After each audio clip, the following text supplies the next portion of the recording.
What it do, guys? It's your boy Dream Team Neil. And your boy Darn. We back with another video, guys, and we here with two of the greatest of all time. We got my guy Bird and Magic. I know it's been a minute. We ain't did the rivalry. I don't think we still haven't checked out Magic Johnson's highlight No. yet. Oh, But I everything. guess we'll do that this week. But the greatest rivalry in sports history, the guys that saved basketball, the NBA in particularly. But Crazy. finna check this out. Y'all hit that subscribe button. Send down those recommendations. Down. We'll talk about how their relationship started, how they drove each other crazy, and how they formed the most iconic rivalry in sports That's history. crazy. Growing up, That was wild. Larry Bird was born in That looked dangerous. French Lick, Indiana, 2.5 years and 357 miles up north. Irvin Johnson said hello to the world from Lansing, Michigan. There were a lot of differences between the two, but there were also many similarities. Both They hailed got from them big, throwback class pictures. families. Hard work and sacrifice early on. How'd they Irvin was find a flamboyant those? kid who wanted to get as much attention as possible. He was the most popular kid in high school and a prom king, while Larry mainly wanted to be left the hell alone. When he had to get up and speak before the class, Bird wouldn't do it and would rather get an F than draw any attention to himself. However, these two polar opposites outside of basketball were the mirror images of each other once they had the ball in their hands. Both 6'9", not overly athletic, but extremely smart and super confident. They both saw the game 2 or 3 moves in advance. Both were team-oriented, and they had an equal desire like when they Michael played Jackson to right win there. above all That's else. what I Magic won the state got. championship He looked like a young Michael right there. Yeah. Nose and everything. Afro. They look so different back in the day, That's bro. So crazy. different. and they had an equal desire when they played to win above all else. Magic won the state championship as a senior in high school, averaging 29 points and 17 rebounds. Dang. After I which he swear to decided to God. attend Michigan State. Bird averaged 31 points and 21 rebounds as a senior. Oh my He got the scholarship from the Indiana Hoosiers. Coached by Bobby Knight, the Hoosiers were one of the country's my most gosh. successful and famous Crazy. collegiate basketball programs. However, Bird lasted only 20 days at Indiana University. More than 30,000 people at campus and less than $100 in his pockets were too overwhelming for a hick from French Lick. So Larry returned home to a town of 2,000 inhabitants and became a garbage man. He drove the garbage truck, painted park benches, Crazy. cut grass, fixed what needed to be fixed. His mom didn't speak to him for months because he ran away from a college scholarship. And after a year of picking up garbage, Larry decided to return to the university. Wow. However, he opted to go to a much smaller Indiana State, which was much more suited for his social skills at the time. While the Hoosiers won their 3rd NCAA title in 1976, Indiana State had never even reached the NCAA I can't tournament. imagine However, basketball that would without a soon three-point change line. with Larry Bird on the I team. swear. Bird averaged 30 points, 13 rebounds, and 5 assists per Ooh. game That's with the crazy. Sixers, and led them to an 81-13 record during his tenure. And his I senior don't think we would have got the real Larry Bird if he didn't start picking up trash and stuff. I don't know how Indiana Hoosier Larry Bird would have been, D-Neil. I don't know. He needed to go home and become a trash man, huh? I had to. year, Indiana State reached the NCAA tournament for the first time and did so in a spectacular fashion, with Bird dominating Ooh. the college ranks. Indiana State got off to a 33-0 okay. record and reached the NCAA finals against Michigan State and their sophomore point guard, Magic Johnson. First meeting, 1979 championship game in the NBA draft. The first time Magic found out about Larry was from Sports Illustrated, which had a story about the best college player in the country. He soon got to see for himself if that was true, because both Magic and Larry were selected to represent Team USA in the 1978 World Invitational Tournament. Larry and Magic were the best players on the court, trading behind-the-back passes and treating each other with no-look assists. They had instant chemistry on the court, but off it, not so much, as Larry wasn't the most talkative person on the planet, as you can probably imagine. However, before the NCAA Finals in 1979, Magic still wanted to greet Larry and shake his hand before the game, because after all, they were teammates on the USA team less than a year Right ago. back to Larry wasn't interested. He Oh, shunned every Magic, day. and their rivalry officially began. The 1979 NCAA Finals was the most watched NCAA Finals in history at the time, and it's still the most watched NCAA game ever to this day. A small school that had crazy. never reached the tournament was undefeated throughout the season. My good players going straight to the league nowadays or going to the overtime league. We can't even see that no more. I swear to God. and an unathletic blonde guy made them the most talked about team in the country. The other school was led by a 6'9" point guard, which was never seen before. One was black, one white. One was outgoing and smiled for the reporters. One was shy and gave short one-sentence answers. They were the polar opposites from the outside, but their games were so similar, and that's what wrote the narrative and brought national attention. When the actual game started, two guys guarded Bird the entire game, and he struggled to get an inch of free space. Larry knew he had to score 40 for his team to beat the favorite Michigan State. However, Bird had a bad shooting night. He missed 14 of his 21 shots, and Michigan State won by 11. Bird always says that it's the toughest loss of his career. After the NCAA Finals, both Magic and Bird turned pro. The Lakers selected Magic with the first overall pick in the 1979 draft. Bird was picked 6th by the Celtics in 1978, and that was the last year a player could still stay in college after getting drafted. NBA saviors. By the end of the 70s, the NBA was in big trouble. TV ratings were down. Attendance was low, and there was very little buzz around the league and its players. Crazy. Out of the top 10 It most looked watched boring back basketball then. games in the 70s, 10 were college games, and tape delays were the norm for the NBA. It looked boring until Bird and Magic game, to be honest.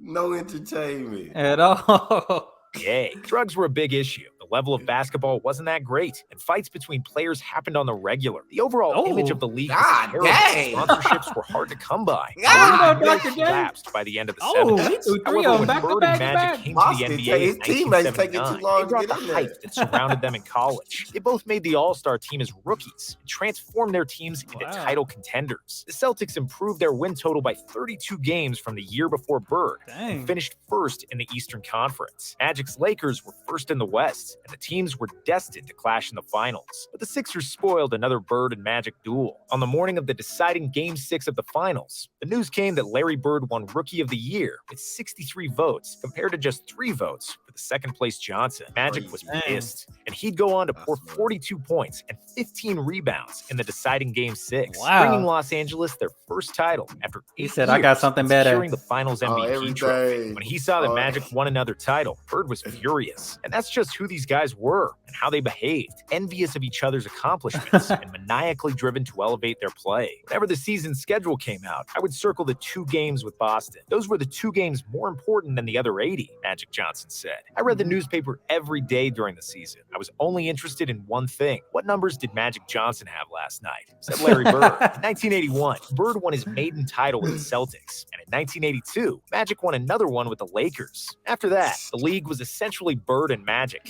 and then everybody else. TV doubleheaders always featured the Lakers and the Celtics against whomever they happened to be playing. From 79 to 84, Dang. the NBA's TV ratings rose significantly. Attendance jumped 42% from 1979 to 89, easily the biggest Nice. gain among the 4 major American sports. While some credit has to go to David Stern and some to Michael Jordan, the main reason for the NBA's rise has to do with Bird and Magic. They were 2 phenomenal players who got drafted to the most iconic franchises and embodied the drama of American race relations, but did nothing to stir up the hatred themselves. Finals clashes. After the Sixers defeated the Celtics and the Lakers to win the title in 1983, Bird and Magic finally both advanced to the greatest NBA stage in 1984. The final series was tough and tightly contested, with the winner decided in Game 7. The Celtics played at home, and Bird was never more determined to win. Magic played badly down the stretch, and Larry finally got his Dang. revenge for the NCAA title loss in 1979.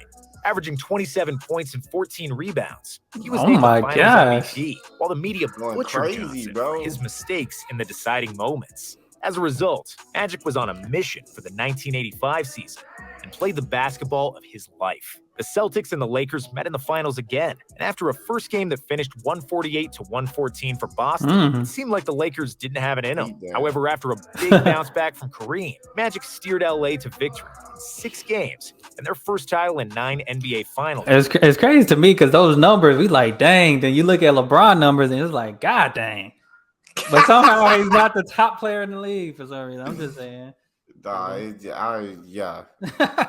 People just don't like LeBron, bro. Yeah, I think that's what it is. Just do not like the man. Yeah. For whatever reason they just don't like LeBron James. Against the Celtics in the summer of '85. I don't know. After Jimmy. that I final don't understand series, it. a monumental Me, shift I don't happened get in it Bird either. and Magic's relationship.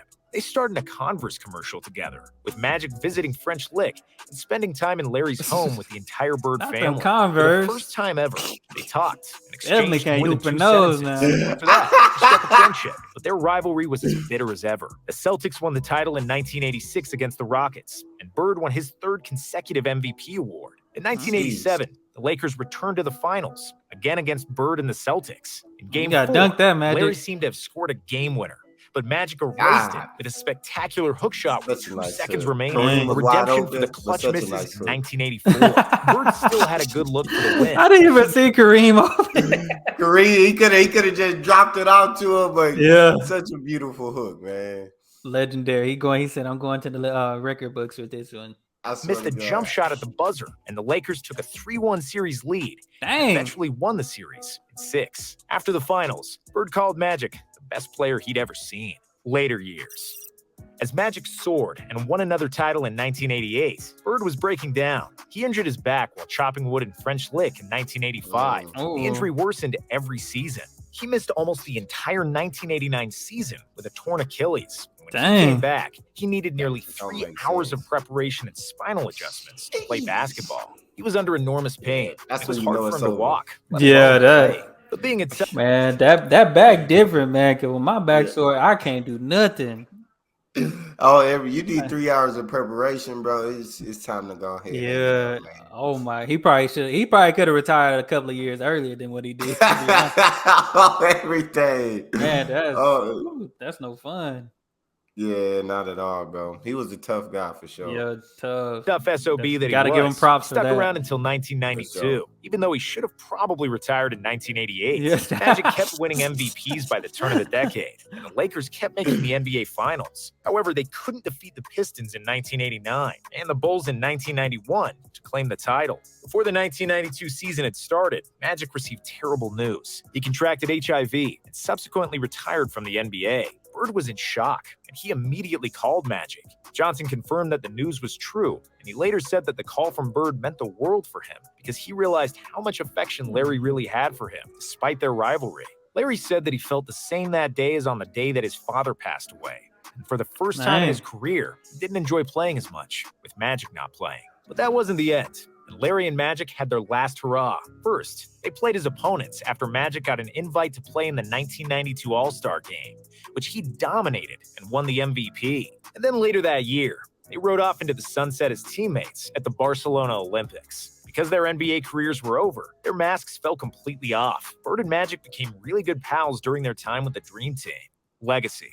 Magic and Bird played against each other 37 times in their NBA careers, and Johnson won 22 of those games, compared to Bird's 15. When it comes to trophies, it was 8 finals, 5 titles, and 3 MVPs for Magic, and 5 finals, 3 titles, and 3 MVPs for Bird. In the end, Magic won more hardware, but Bird was likely a more complete player because he was a better shooter, especially early on. I would have won a lot too if I had a Kareem Abdul-Jabbar on my team. Come on, James Worthy.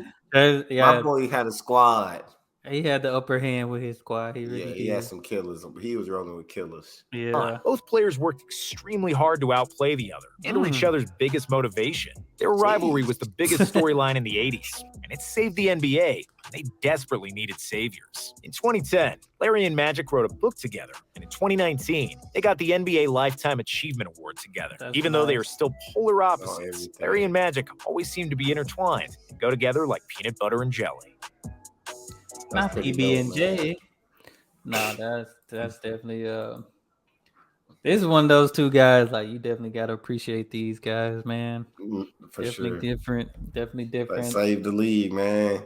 Hey, saved it a lot because we probably wouldn't have known. We probably wouldn't have known one to play basketball. Exactly. So, Exactly. they definitely helped us. Then we got the Kobe's, LeBrons, the D Wade's, the Kevin Durant's of the world now. So On everything. definitely wouldn't have had that.